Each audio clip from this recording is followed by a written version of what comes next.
Hello, everyone. Welcome back to the Voices Heard series. This is Raheem Buford, founder of the Unheard Voices Outreach.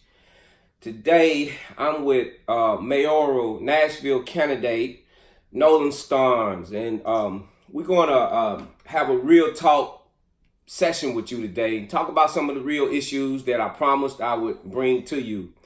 And we're going to get right into this discussion. Nolan, tell our viewers who you are. Who is Nolan? So, I'm Nolan Starnes, just like my man Raheem introduced, from Nashville, Tennessee.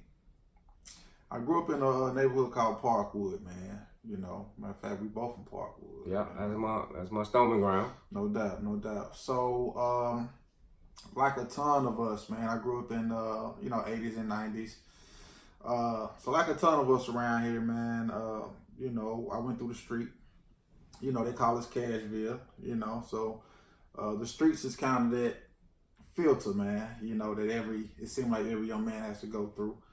And so went through that, man, and definitely made my mistakes. Served a little time, man. 5 years in federal prison for drug trafficking. And so I was released in 2008. And prison just changed my life, man, for the most part. And, I've kind of been on the grind, man, ever since then, community, STEM research, science, technology, I actually founded upon my release, I founded a youth mentoring program. Okay. That involves science, technology, engineering, and mathematics. So, and what's important is that Obama's initiative, man, it stemmed from Obama's initiative. I know that was years ago, but we've yet to see that change, man, as far as science and self-sustainability goes. Let's get right into it. Why run for the mayor's office? Why not city council? Why not the school board or some other office? I mean, it was a great accomplishment just to begin with that you survived federal prison. I had a brother who did quite a long stint in federal prison, and it's to my understanding in federal prison you never really know where you're gonna end up at. They can just kind of like go out of the state. You might be in one state for 2 or 3 months or however long, and then another state and then another state. So you never really get settled in a way that, your family can feel that level of normalcy to where they can at least say, like, I know I can go see my loved one once a week or month or whatever. They can take you way on out the way, Yeah. But you survived that, and God's grace, man. God's grace. And a lot of people don't really understand that to come out to do it the right way. Have you been back to prison? I have not. Okay. And you're running for mayor. I am. So man. What is it that you feel you can do for the city as the mayor? Well, so my platform is basically about innovation, self-sustainability, and a civil Nashville. I represent the common people, man. I'm a common man, and common people need people to represent them, man. So the city is not balanced, man. A lot of inflation going on in Nashville, and people's salaries, the cost of cost of living is going up. Yeah, and people not getting paid. And dollars are doing less. Exactly. So, they say you need about $80,000 a year, to live comfortably in Nashville, and but that median is still around maybe 34 or something like that. So it's way off, man. So let's elevate this conversation. As my viewers already know, I'm going to talk about felonism. Yeah. And recently you experienced felonism. Now, felonism, for those who have never heard about it before, is the legal discrimination against persons who have been convicted of crimes in America.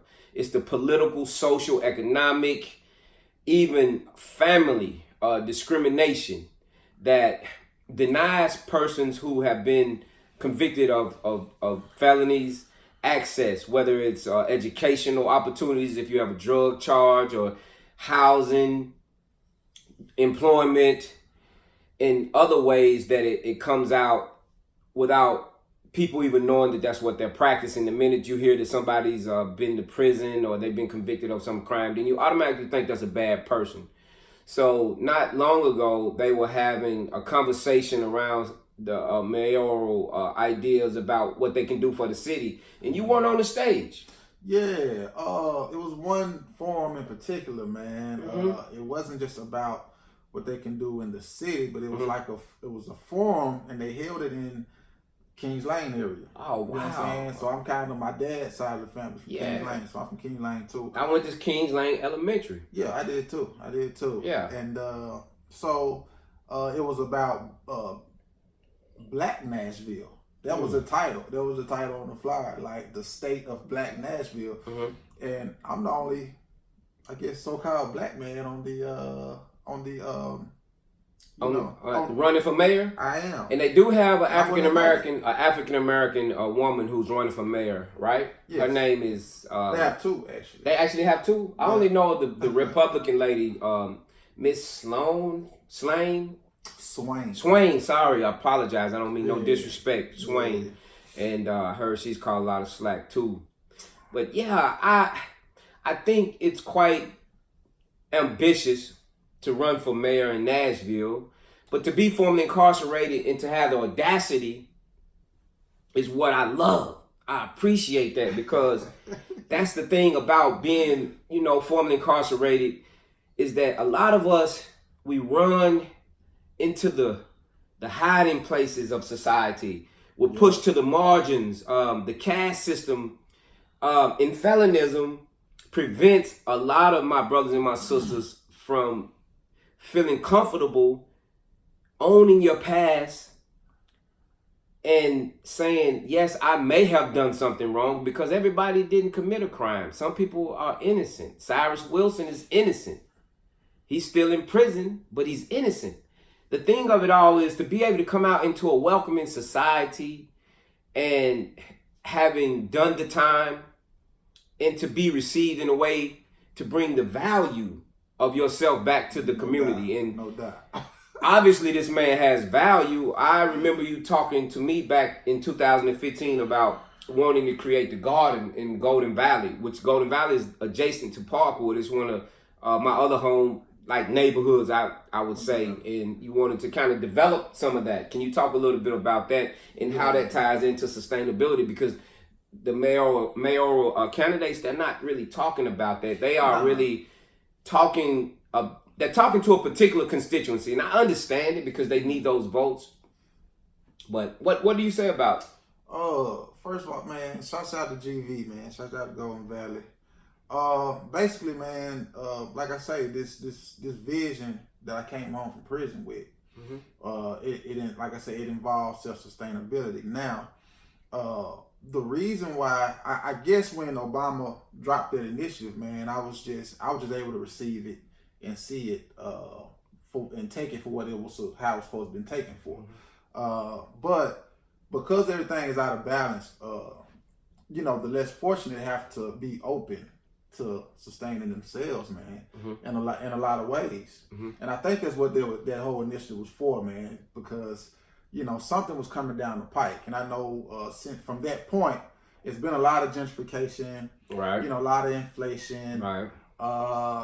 Things of that nature, man. So you did say gentrification, right? I did. And for those of the viewers who don't understand, I mean, if I had to just make that in simple terms, gentrification, to me, now this may not be the classical meaning, is that when mostly white people with money move into neighborhoods that somewhat have been run down, and maybe not so run down, but to begin to buy up houses, and at some point the taxes increase, and those neighborhoods reach a point to where the properties expand, and the amount of money that those houses are worth begins to increase. And the next thing you know, the people who are natives to those lands, to those areas, they have to move out.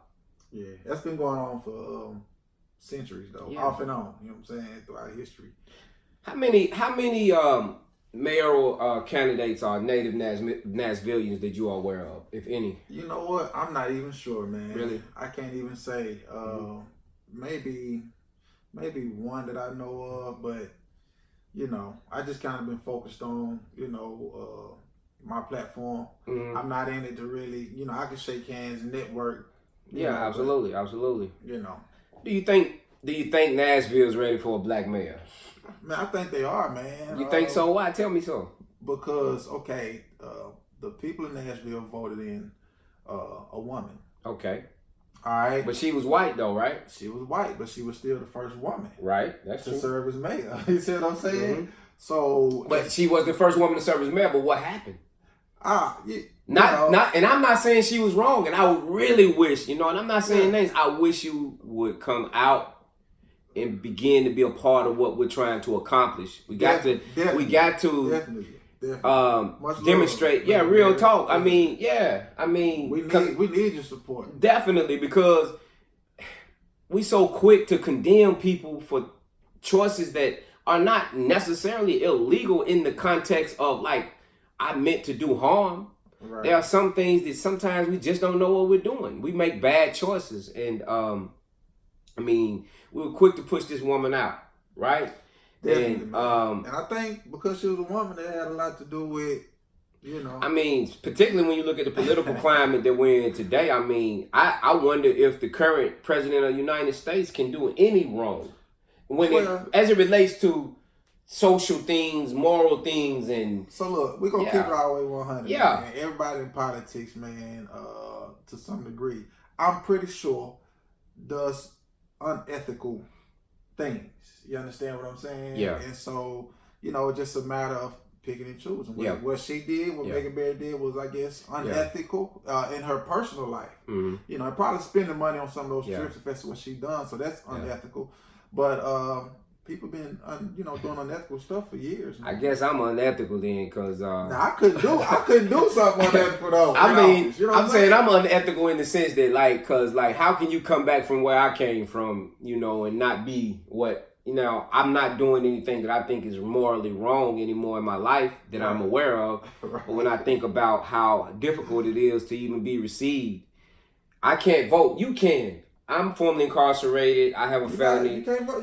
I can't vote, and that's man. Don't you know it's over 400,000 citizens in Tennessee, man, that can't vote. Really. I mean, in Tennessee, according to the numbers that I saw, I've been working with Jacola, man. By the way, I hope Jacola Lane gets in I think council at large. Really hope she gets in because I think she can do some good for the city. I think all cities need a mirror, and you need to be able to look at the worst possible, not the worst possible, but look at the worst things that exist within the cities and don't run away from that. I think Nashville has an opportunity. They say Nashville is like the Athens of the South, but I think Nashville has an opportunity to be a great leader, a city that leads and moves the needle in many different places. Because definitely, man, we're not a bad city at all in terms of just the social idea, the social interactions. We may be a bad city in the sense that we don't really do a lot for the poor. No, we've been having a homeless problem in Nashville for a very long time, and I connect with a lot of homeless people, man. Yeah. A lot of people that's homeless, they're real people. They're down to earth, and some people they live that way because they actually choose to. You know what I'm saying? Just because a lot of things come with, you know, having to generate money and provide the type of life for yourself. You know, the crazy thing about it all is that, I mean, it's almost like being poor now is a crime.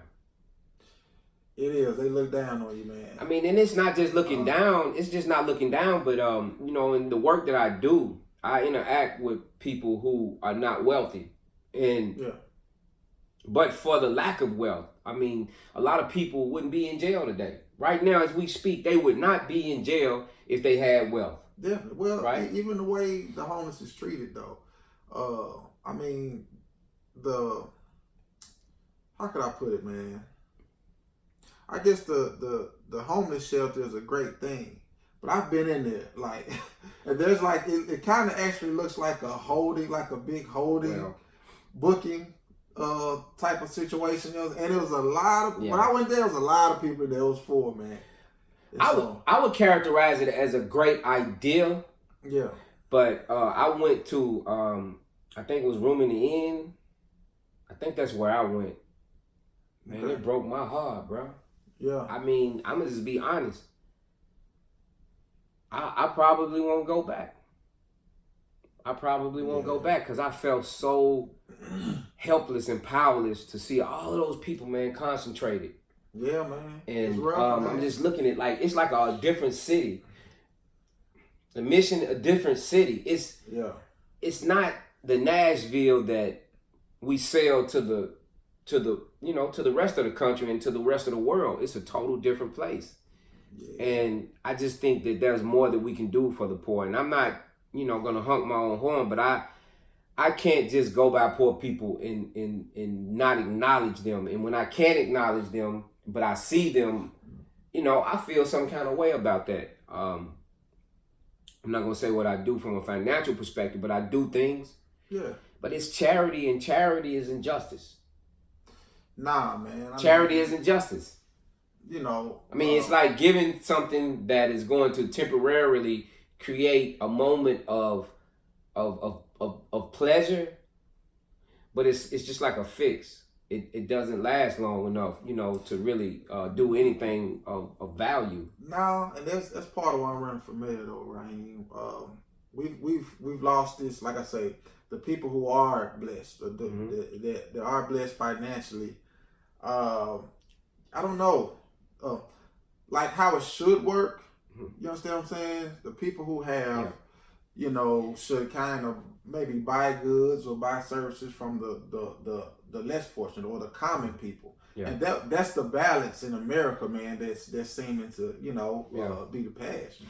And, when you talk about that are blessed, that's really a very controversial thing for me, because like if some people are blessed, that means some people are not blessed. If some people could be cursed, right? I mean, not that I believe that, but I'm just speaking in terms of blessed because I look at it like when you think about whether you say we live in a society of meritocracy, like you go to school and you get all these accolades and then you qualify for some type of employment that will allow for you to earn a big income, and then here's this person who, for whatever the reason, a lot of homeless people are mentally ill. A lot of people in the jails are mentally ill. Right. A lot of people in prisons, man. We got 30,000 people in the Tennessee Department of Corrections that are, under that control. And then we got like, if I'm not mistaken, like 120,000 under probation and parole control in just Tennessee alone. Yeah. And man, there's a large percentage of people who are mentally ill. And I just think that when we're talking about helping the community in which, we're all a part of, we have to approach it from the point of that when I see you, I see me. No doubt. And it's not like that person is poor and that person isn't poor. For whatever reason, that person has been able to access more of what we call wealth. And we still don't really know what that is, because if I ask anybody, like, what is your dollar worth? Is it worth some gold? Can you go cash it in? I mean, I don't know. So, we count these numbers up and we got these credit cards and we got these things and all this stuff. But at the end of the day, the true value, man, is in life, of the health of the person, of the being, of the self. And if we don't value one another, how are we going to be the best community, the best city that we can be if we're pushing the people who we don't want to see, who we don't want to who we don't like, to the margins? Not just the poor people who are poor and living in tent city or whatever, but just getting out of prison.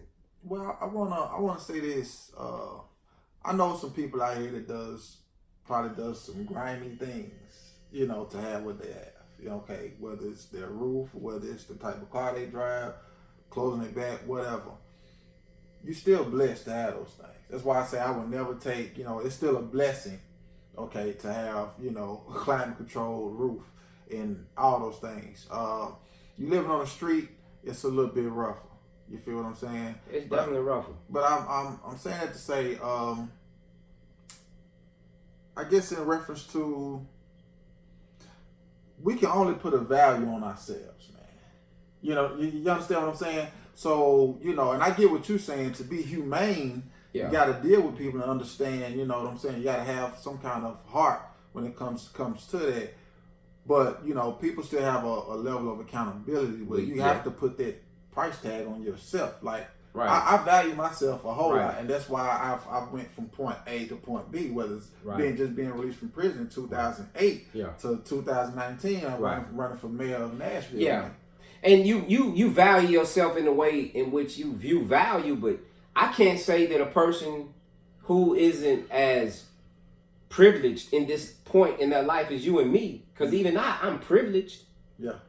And if somebody considers me blessed, because I even say I'm blessed sometimes, but my mentor, she reminds me to think a little bit about that, because I'm as blessed or as privileged as the relationships that I've been able to form and to forge.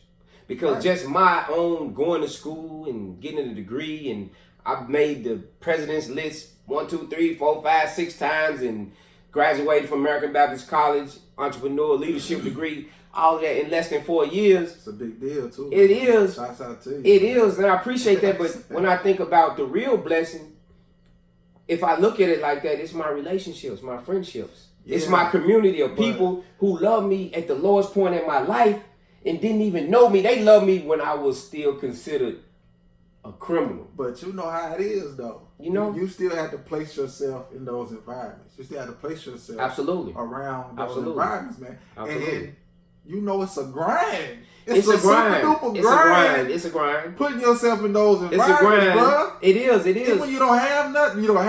True. You come in from, prison. Hey, man, you still have to get dressed. You still have to carry yourself. That's true. Like $1 million, and like you spiritual. Yeah. And that's real. And the thing for me is that everybody ain't willing to do that. That's what I'm saying.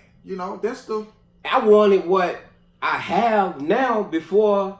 I even reached this point. It's just I went about the wrong way. I don't think that you should. And I don't think that just because I don't think that just because you make a few bad choices and your life tanks down. Right. But that's the illusion. Right. They have everybody thinking and growing up in America thinking.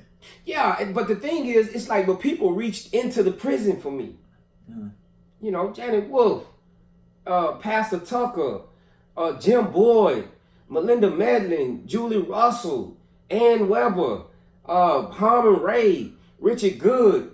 I mean, the list goes on and on. Dixie Gamble. These people, they came into the prison, and they said, you were making some noise then, bro. Man, they was like saying, look, I pay taxes. I want to see what y'all doing up in there. Now, who you say, Miss Wolf? You say Janet Wolf? Janet Wolf, Reverend Wolf. Okay. She's been going into prison since 1975. It's a white lady. Okay. Is she an author? Does she have any books out? She probably does. I mean, she is an organizer. She is a reverend. She is the woman who, when they brought Vanderbilt Divinity School classes to River Bend, when I couldn't get in, but showed up with the black card, which means you got to do what you got to do to get in. She came to the door and wanted to know, why are you looking through this window? I said, I should be in that room, and the rest is history. And Vanderbilt Divinity School never gave me 1 credit. No doubt. I had 13 semesters with. That was still the best place to be. But that community of people, I began to interact and realize that, white people are not all the way that the negative side of what I was taught coming up. No. But I learned that in prison, see? Yeah. I didn't learn that from my social interactions from growing up because we were segregated. That's just real talk. Well, I believe racism, Raheem, is, I believe it's placed. Now, racism is real.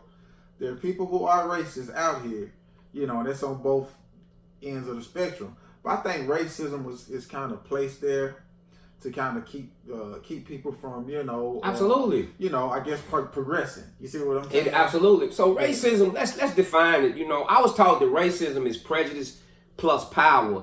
I don't like you, and I have the power to enforce my dislike, whether I do it through the institutions of denying you access to a loan, whether I do it through the high price of the inability for you to afford this gated community where I live, so I can hide in my community and you can't come into my community, or whether I do it in the form of I don't hire you even though you may be qualified. And I also think racism is a form of immaturity. Definitely. It is this fear that if I treat people equally to myself, if I, I'm gonna lose something. I'm gonna lose my power. I'm gonna lose my control. So there's a deep-rooted fear in racism, and in any ism there is a phobia. Even with felonism, this fear of that person committed a crime, that person been in prison, or whatever the situation, it's a phobia. That ISM ism, institutional fear. Yeah. My brother Terrence Williams, he says that it's a sin, but not religiously, but it's systematic. It's systematic institutional normacy. That's the sin of these isms and how they connect and grab people and make them dependent in such a way that, man, we don't even know. But at the end of the day, it don't even matter what you looking like on the outside of this shell. Because if you're in that hospital and you can't breathe and you got $1 billion and you white, you gonna take a lung from me or a kidney. You want my heart. Right. If you continue to live. Them the best parts out here. All I'm saying is melanated organs. Them the best. I'm just saying though. But yeah, man. But so as we kind of draw this thing to a conclusion, because last time I went a little long, and some of my positive criticism was to say that, because people kind of enjoyed these dialogues, but they wanted to be more on a I forgot what they call them. It'll come to me in a minute. But if there was anything, if there was anything that you could say to that audience that you were on the stage to say, what would you say to them right now? In terms of, why you should vote for Nolan, why you should vote, because, they say you had the Daniel Boone hat on, you know what I'm saying? Tell us about the hat, man. Tell them about the hat. Tell them about the hat. They looking at you right now. Tell them about the hat, because I thought it was cool. Well, I didn't have a hat on, man, at this forum, man. So somebody told you that. I'm talking about the picture, because some people. Well, yeah. So I think it's kind of cool. I say connecting with all the people in Tennessee, because a lot of people in Tennessee, they got the rural, but I don't think they're gonna be voting though. No doubt, man. Well, the raccoon hat. Oh, the raccoon. You can call it a raccoon hat.